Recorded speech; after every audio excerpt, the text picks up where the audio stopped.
जय श्री राम दोस्तों, स्वागत है आपका मेरे चैनल मिस वैष्णव में। आज मैं कहने जा रही हूँ जन्माष्टमी व्रत कथा। जन्माष्टमी भाद्रपद के कृष्ण पक्ष की अष्टमी को मनाई जाती है। जैसा कि हम सब जानते हैं कि जन्माष्टमी के दिन भगवान श्री कृष्ण का जन्म हुआ था और इसे भगवान श्री कृष्ण के जन्म उत्सव के रूप में पूरे देश भर में धूमधाम से मनाया जाता है। चलिए शुरू करते हैं जन्माष्टमी व्रत कथा। द्वापर युग की बात है। एक अग्रसेन नाम के राजा हुआ करते थे, जिनके कंस नाम का पुत्र था।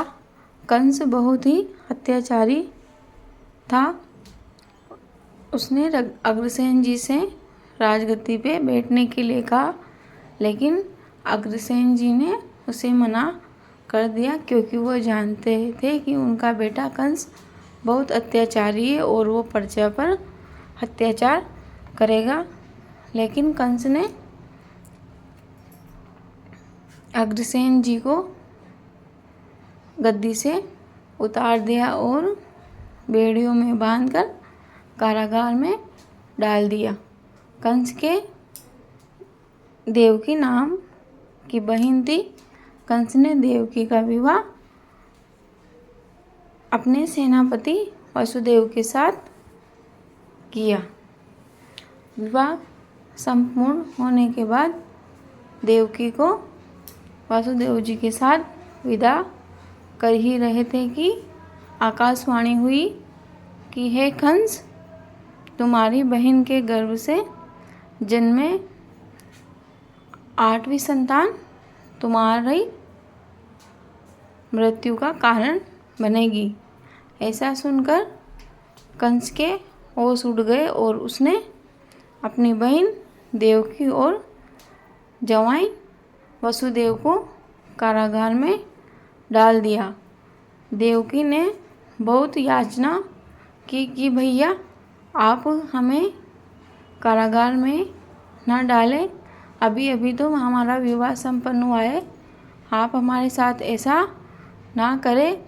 मैं अपनी संतान पैदा होते ही स्वयं आपको सौंप दूंगी, किंतु आप हमें कारागार में न डालें। लेकिन कंस ने देवकी की एक भी न सुनी और उन दोनों को बेड़ियों में बांधकर कारागार में डाल दिया।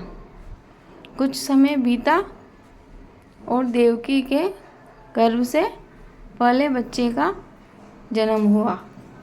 जन्म होते ही कंस के सैनिकों ने कंस को सूचना दे दी और कंस ने कारागार में आकर देवकी से उसकी संतान को छीन लिया। देवकी ने बहुत मना किया कि भैया आप इसे न मारे, आपका काल तो मेरी 8वीं संतान है, आप इसे क्यों मार रहे हैं। लेकिन कंस ने देवकी की एक ना मानी और उसकी संतान को पछाड़ दिया और उसकी हत्या कर दी। इस प्रकार से एक एक करके कंस ने देवकी की 7 संतानों को मौत के घाट उतार दिया। अब देवकी की कोख में 8वीं संतान यानी कि स्वयं नारायण पल रहे थे। भाद्र माह के कृष्ण पक्ष की अष्टमी की बात है। काली अंधेरी रातों में भगवान श्री कृष्ण के जन्म का समय हुआ तो कारागार में उपस्थित सभी सैनिकों को नींद आ गई। वह गहरी नींद में चले गए और वसुदेव और देवकी की बेड़ियां अपने आप खुल गई। कारागार में लगे हुए सारे ताले अपने आप टूट गए और एक आकाशवाणी हुई कि हे वासुदेव, ये जो संतान आपके यहाँ हुई है ये स्वयं नारायण का अवतार है। आप इसे लेकर नंदगांव जाए और वहाँ नंद बाबा के यहाँ इसे रख आओ और उनके यहाँ बेटी ने जन्म लिया है, उसे आप यहाँ ले आओ। ऐसा कहकर आकाशवाणी बंद हो गई। वसुदेव ने भगवान श्री कृष्ण को एक डाली में सुलाया और उसे अपने सिर पर रखकर चल दिए। वर्षा हो रही थी, मेघ गरज रहे थे। वसुदेव चल दिए। मथुरा से नंदगांव जाने के लिए बीच में यमुना नदी को पार करके जाना पड़ता था, लेकिन यमुना नदी बहुत विशाल रूप में आई हुई थी। वसुदेव का पहले तो हृदय कँपकँपा गया कि मैं इतने पानी में कैसे इसे पार करके नंदगांव जाऊंगा। लेकिन हिम्मत जुटाकर जैसे ही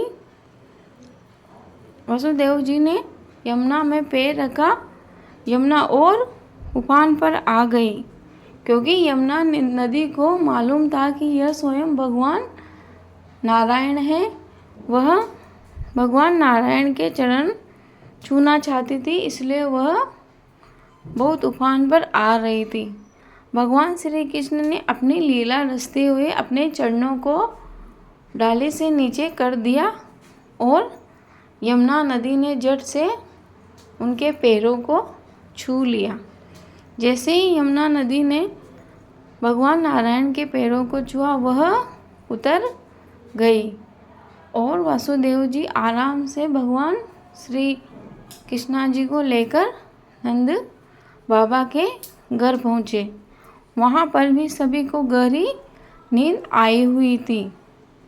तो वहाँ पर नंद बाबा ने भगवान को माँ यशोदा के बगल में सुलाया और वहाँ से उनकी बेटी को उठाकर वापस कारागार में आ गए।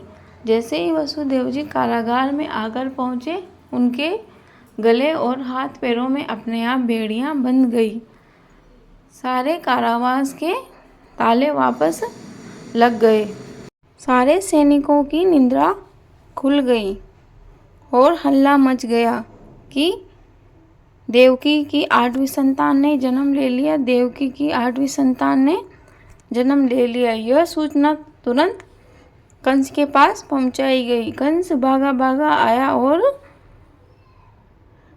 देवकी के हाथ से उस बालिका को छीन लिया। देवकी बोली, भैया आप इसे ना मारे, यह तो एक कन्या है।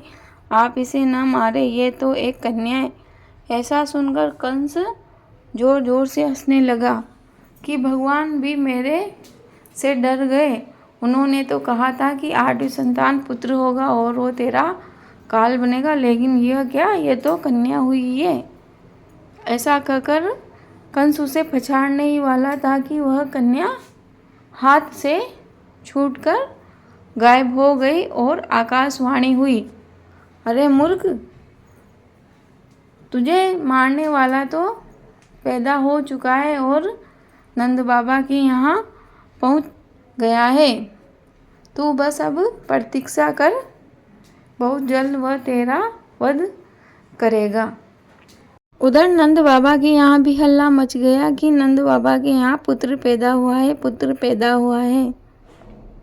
इस तरह भगवान श्री कृष्ण ने जन्म लिया। बोलो कृष्ण भगवान की जय, हाथी घोड़ा पाल की जय, कन्हैया लाल की।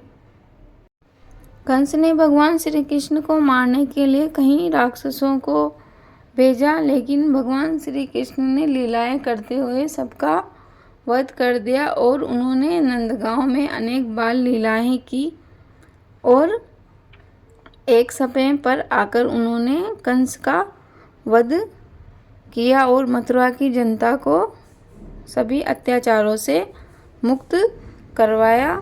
अग्रसेन जी को अपना राज वापस दिलवाया और अपने माता पिता देवकी और वासुदेव जी को भी जेल से बाहर निकाला। इस तरह यह कथा यहीं समाप्त होती है। धन्यवाद दोस्तों। अगर आपको मेरी वीडियो पसंद आए हो तो प्लीज़ वीडियो को लाइक शेयर कर देना और कमेंट भी कर देना। कृपया मेरे चैनल मिस वैष्णव को सब्सक्राइब कर देना। आपके एक सब्सक्राइब से मेरी यूट्यूब फैमिली का सदस्य बन जाते हो आप, और मुझे भी मोटिवेशन मिलता है।